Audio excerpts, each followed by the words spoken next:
Uma decisão da segunda turma do Supremo Tribunal Federal abre brechas para anulação de alguns processos envolvendo o ex-governador do Rio de Janeiro, Sérgio Cabral. Ontem, o STF decidiu que a 7ª Vara Federal do Rio, do juiz Marcelo Bretas, não tinha competência para julgar as ações penais da Operação Fatura Exposta e 2 desdobramentos.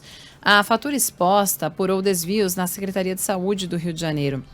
Então, o secretário Sérgio Cortes chegou a confessar recebimento de 3 milhões de reais em propina, mas negou fraudes na pasta. Na segunda turma do STF, prevaleceu o voto do ministro Gilmar Mendes, que entendeu não haver conexão entre a fratura exposta, ou a fatura exposta, né? Fatura o nome dessa operação, e a outra operação, a Calicut, da Lava Jato, que levou a ação para o juízo de Marcelo Bretas. Gilmar Mendes foi acompanhado por Ricardo Lewandowski e Cássio Nunes Marques e ficou isolado o ministro Edson Fachin. Com a decisão, Cabral se livrou de uma pena de mais de 14 anos de prisão, 14 anos e 7 meses. Ainda estão de pé, melhor dizendo, 21 condenações válidas contra o ex-governador, que somam quase 400 anos de cadeia. Pois é, muito curioso o caso do Sérgio Cabral. Ele é um ponto fora da curva, porque está aí agora com essa anulação de condenação ainda condenado a 399 anos, para ser mais preciso. Tem até meses e dias aí, mas eu vou ficar nos 399 anos de 21 condenações ainda válidas. Quer dizer, o Cabral tem gordura para queimar, anula uma condenação, ainda tem muitas outras, mas obviamente a gente já vem alertando aqui para a tendência da Frente Ampla pela Impunidade, como eu chamo. Toda essa turma que se uniu para sabotar o resultado das investigações sobre corrupção e lavagem de dinheiro no Brasil. Então eles vão criando regras que vão sendo aplicadas para trás, e aí isso não vale só para o caso específico de um político de estimação, serve para todos. E aí os ministros vão votando, conforme ali os interesses políticos dos seus aliados, daqueles que os colocaram no Tribunal Superior, tudo assim de uma maneira muito coincidente, né? Uma grande coincidência, já que o Supremo Tribunal Federal é um tribunal eminentemente político, porque os seus ministros são escolhidos por presidentes da República e muitas vezes o maior critério para essa escolha é a lealdade ao presidente que está escolhendo, lealdade no pior sentido do termo, que é a eventual complacência em caso de necessidade. Esse conceito é muito deturpado no Brasil. Se vende a complacência como se ela fosse a lealdade. Lealdade deveria existir em relação a princípios e valores morais, em relação à Constituição, mas não é isso que a gente vê quando a gente faz a análise política da situação, porque é muito nítido que pesa o interesse político. Então o Cabral, que é meio ponto fora da curva, porque ele não escolheu o ministro do Supremo Tribunal Federal, ele acaba sendo beneficiado por uma série de visões que vão sendo criadas e consolidadas no Supremo Tribunal Federal, com um dado curioso. Até os procuradores que investigavam os casos do Cabral diziam que ele tinha conseguido roubar em todas as áreas do governo, né? Ou pelo menos teria havido roubalheira no governo dele em todas as áreas. E aí a segunda turma do Supremo Tribunal Federal, essa eterna libertadora de réus políticos, ela vai lá e diz assim, não, veja bem, a fatura exposta, né, que tem esse nome, por esse trocadilho aí, com fratura exposta, é a área da saúde, mas na verdade o pessoal lá está pensando em dinheiro, né, em grana. Então, os investigadores fizeram esse trocadilho aí chamado de fatura exposta. Fratura exposta é uma contusão, né, muitas vezes até no esporte, o atleta tem uma fratura exposta. Então, essa investigação apurou ali desvios na Secretaria de Saúde aqui do Rio de Janeiro. Só que os ministros avaliaram que isso não tinha conexão com a corrupção apurada na Secretaria de Obras. Então, assim, tem corrupção em tudo que é secretaria. Só que a investigação começou por uma, aí não pode manter o mesmo juízo e tal para investigar a outra, porque não é a mesma secretaria, mas o Ministério Público, o juiz de primeira instância, entendeu, pela interpretação, que o caso permaneceria na mesma jurisdição. O STF está dizendo, não, tem que ir para outra e tal, e está lá atrasando, porque essa parece ser a função primordial do Supremo Tribunal Federal, gerar lentidão no Poder Judiciário, a chamada morosidade, E a gente tem visto nos últimos dias o que acontece como resultado disso, a prescrição de casos. Quer dizer, estoura-se o prazo para se julgar alguém com base nas provas que foram coletadas. Aí o sujeito não é julgado e sai posando de inocente, como é o caso do Lula. Então não se analisou o mérito, não se julgou o petista com base nas provas que foram coletadas. Não, simplesmente transfere para cá, transfere para lá e tal, vai passando o tempo, você tem toda essa lentidão, essa morosidade, aí vem a prescrição, acelerada pelo sujeito já ter mais de 70 anos, e aí se fica num cenário de impunidade. E pode ser que o Cabral acabe se beneficiando disso também, embora seja um pouco mais jovem. Mas se tudo demorar tanto, pode ser que ele consiga ficar impune também. Embora, evidentemente, já esteja aí alvejado e lidando com todo esse problema resultante da sua ladroagem há muito tempo. Agora, pouco antes de começar esse programa, saiu uma nota do próprio Supremo Tribunal Federal esclarecendo que a Corte declarou a incompetência do juízo da 7ª Vara Federal Criminal do Rio, do juiz Marcelo Bretas, portanto, da Lava Jato do Rio, para processar e julgar ações penais das investigações da Operação Fatura Exposta e casos conexos, nos quais o Cabral é investigado. Mas é bom deixar claro que os atos não foram anulados. Os atos foram somente redistribuídos a outro magistrado. Então o tribunal diz exatamente o seguinte, abro aspas, o colegiado deliberou pela distribuição livre na própria Justiça Federal e estabeleceu que caberá ao novo juízo decidir sobre convalidação dos atos decisórios. Afirmar que atos dos inquéritos e das ações penais foram anulados desde já é uma interpretação da lei e cabe ao juiz que receber os processos analisar as consequências da decisão do STF. Fecha o aspas. O STF nunca é muito claro, né? Ele dá uma decisão que não é muito clara, solta uma notinha para explicar, a notinha tampouco é tão clara assim. Mas os ministros analisaram lá um pedido feito pela defesa do empresário Miguel Skin, que é investigado na Operação Ressonância. Essa operação apura possíveis crimes relacionados ao fornecimento de equipamentos médicos para o estado do Rio de Janeiro. E os advogados pediam lá o reconhecimento da ilegalidade da criação de um juízo universal. Enfim, os ministros estavam analisando aí esse caso e soltaram essa notinha.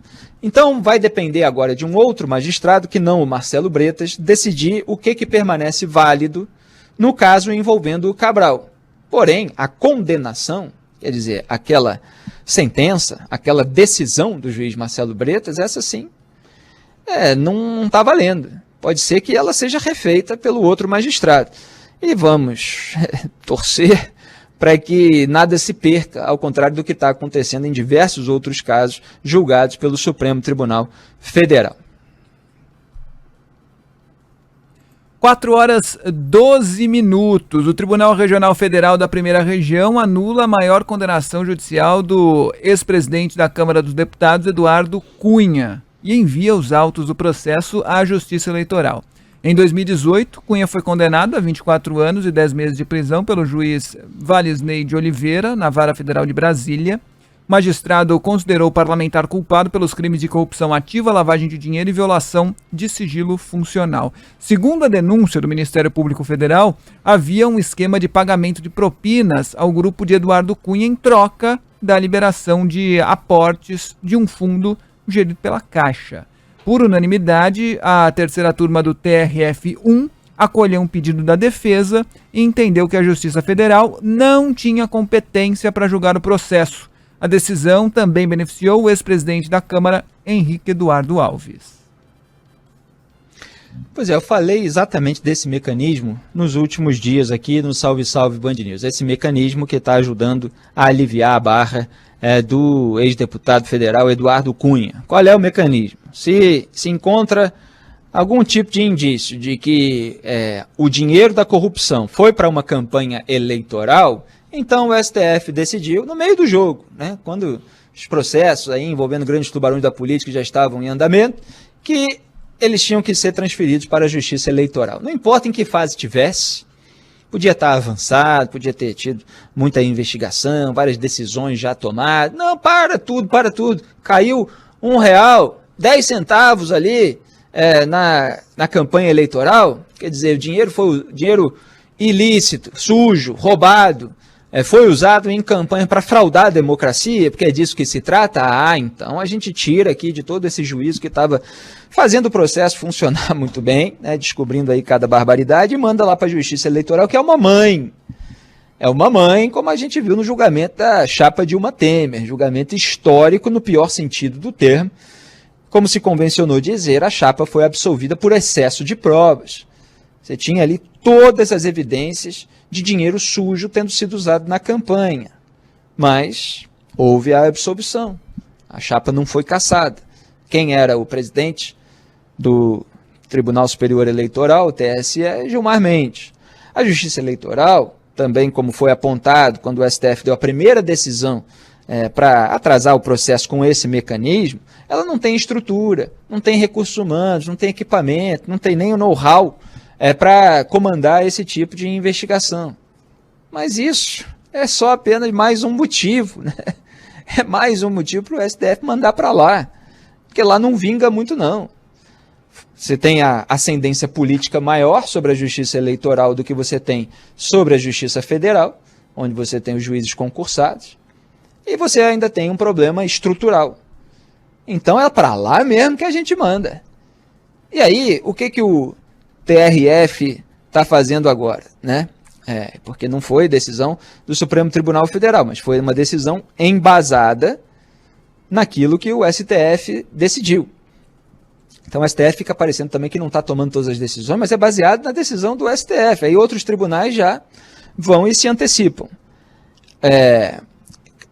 Foi aplicada a regra lá, que foi criada em 2019, né? É sempre bom lembrar que foi há poucos anos, em que os casos em que parte do dinheiro da corrupção vai para a campanha eleitoral são da Justiça Eleitoral. Então o Eduardo Cunha, envolvido numa corrupção milionária na Caixa Econômica Federal, que basicamente é sempre a mesma coisa, né? Liberação de dinheiro em troca de você molhar a mão do político, o político leva lá por fora e está usando a estrutura do Estado para vender facilidade para empresários, para pessoas que estão ali querendo contratos ou que têm dinheiro a receber. É sempre variação em cima do mesmo tema.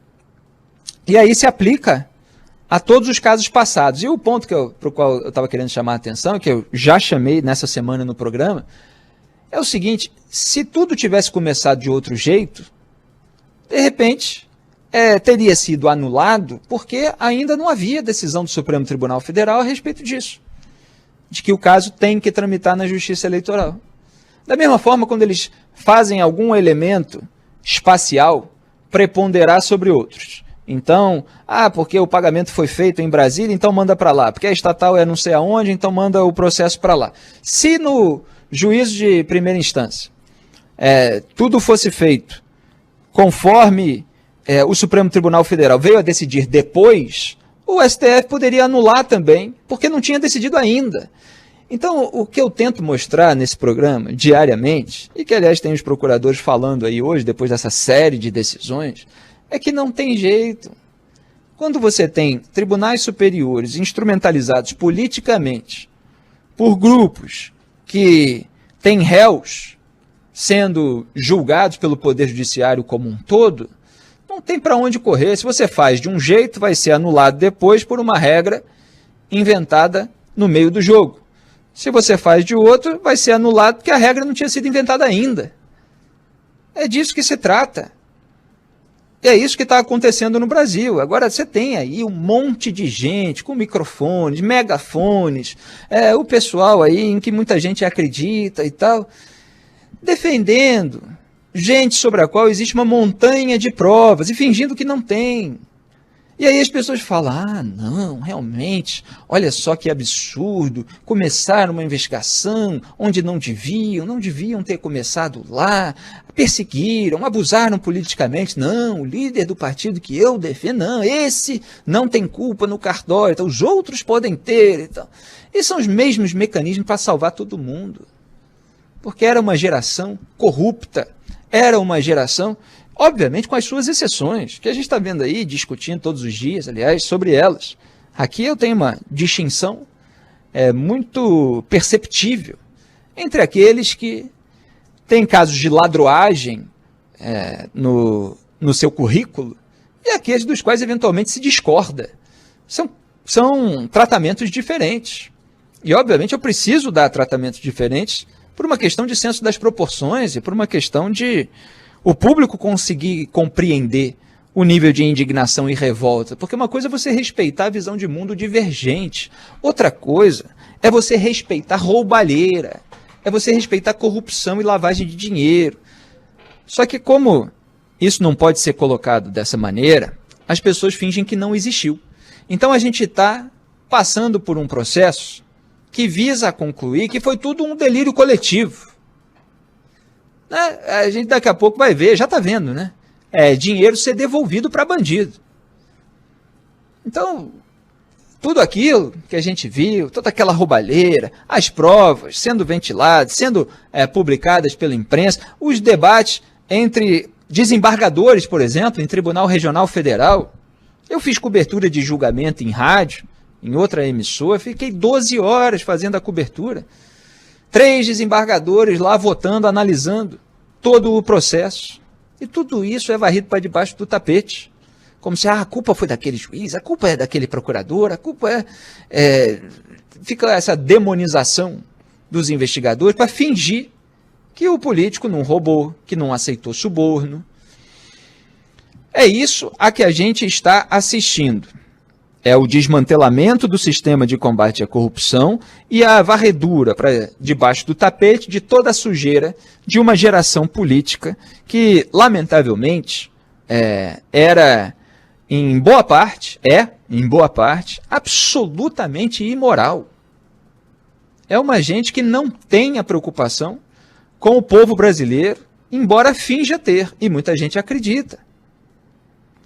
Então esses casos aí de anulação, eles vão vir aí um atrás do outro, conforme a gente alertou lá na raiz, serve para todo mundo. Então o sujeito quer que o seu político de estimação seja salvo, o seu é do PT, então vai lá e serve para o petista, serve para o tucano, serve para o MDBista, só que o sujeito fala assim, mas se o meu está sendo salvo, então beleza, então que todos sejam, né? Aí o sujeito é tucano, o meu está sendo salvo, mas o petista também, o MDBista também, mas a culpa é do procurador, a culpa é do juiz. Vamos entrar aqui dentro da realidade, da primeira realidade. Tem muita gente aí vivendo na realidade paralela, que é construída pela claque, por essas pessoas que são amigas das pessoas poderosas, por advogados de quadrilheiros que ganharam o mercado da comunicação, o debate público, como se fossem assim, opinador, graças a Deus não tem nenhuma relação com ninguém, né? Eu até digo em entrevista de vez em quando que é uma bênção em relação ao jornalismo político, ter nascido e sido criado aqui no Rio de Janeiro. Muitas pessoas do meu meio social nunca se interessaram muito por política, né? Então eu falo dessas pessoas, da política em geral, você tem aí políticos do Rio de Janeiro e tal, eu nunca tive proximidade com nenhum deles, e tem casos lá de Paraná, tem muita gente que é de São Paulo, os políticos da maioria estão lá em Brasília e tal, então aqui a gente fica longe dessas pessoas. E é melhor ficar longe do poder, a gente poder analisar melhor, com independência, tudo que está acontecendo. Agora, está cheio de gente aí que é muito próxima do poder, que era assessora, tem um monte. Os aliados, os amigos das pessoas que estão sendo investigadas estão aí falando para um monte de massa de manobra acreditar. Tem que pegar o processo, tem que entender o que está acontecendo e assimilar esse tipo de mecanismo. É criação de regra por um tribunal superior que é composto por indicados por políticos, alguns dos quais são réus, e a aplicação dessa regra criada para trás. E aí todo mundo vai sendo salvo, um atrás do outro, que nem um gafanhoto.